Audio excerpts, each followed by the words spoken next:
Narito na ang balitang pangkalusugan. Paglunok ng buto ng santol posibleng magdulot ng malubhang komplikasyon. Nagbabala ang isang surgeon laban sa paglunok ng buto ng santol matapos itong iturong sanhi ng malubhang komplikasyon sa isang pasyente na muntik ng ikamatay. Sa isang social media post ni Dr. Marlon Sison Jr., ibinahagi niya na 2 buwan na ang nakalipas ay may pasyente siyang ginamot dahil sa patuloy na lumalalang pananakit ng tiyan, mataas na lagnat, mabilis na tibok ng puso at mataas na white blood cell count na senyales ng sepsis. Sa unang pinaghinalaan ng mga doktor na ruptured appendicitis ang kalagayan ng pasyente. Ngunit nang isagawa ang operasyon, nadiskubre ng medical team na may butas ang bahagi ng malaking bituka o sigmoid colon na dulot ng mga buto ng santol na nalunok ng pasyente. Dahil dito, kumalat ang dumi sa loob ng tiyan at nagresulta sa fecal peritonitis, isang malubhang impeksyon na maaaring magbanta sa buhay.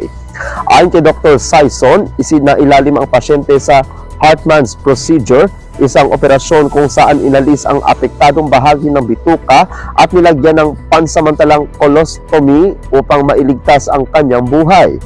Bagamat nakaligtas ang pasyente at nakauwi na mula sa paggamutan, nananatili pa rin siyang may colostomy. Nilinaw ng doktor na pumayag ang pasyente na ibahagi ang kanyang karanasan upang magsilbing babala sa publiko.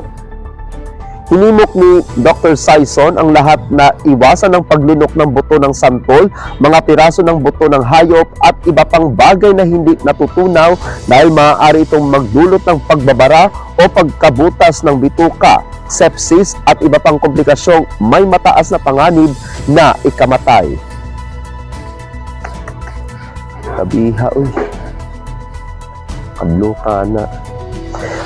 Yan ang balitang pangkalusugan. Ako ang inyong lingkod sa Balita Online, Apolinario Ferdy Dignadi si Valencia. Laging tandaan na dapat ingatan ang ating katawan dahil ang kalusugan ay kayamanan.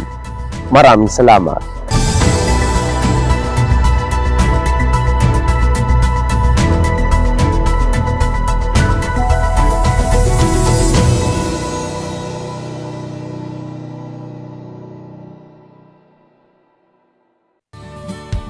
Hello, Kasadya! Welcome to Salakot Online Broadcasting Network, where every story matters, every voice is heard, every update counts. From the news and community stories and inspire features, we bring to accurate, timely, and engaging content that keeps you connected to what matters most. Stay informed, stay connected, and stay ahead. Salakot Online Broadcasting Network, the voice of the community beyond boundaries. Like, comment, share, follow us today and never miss an important update.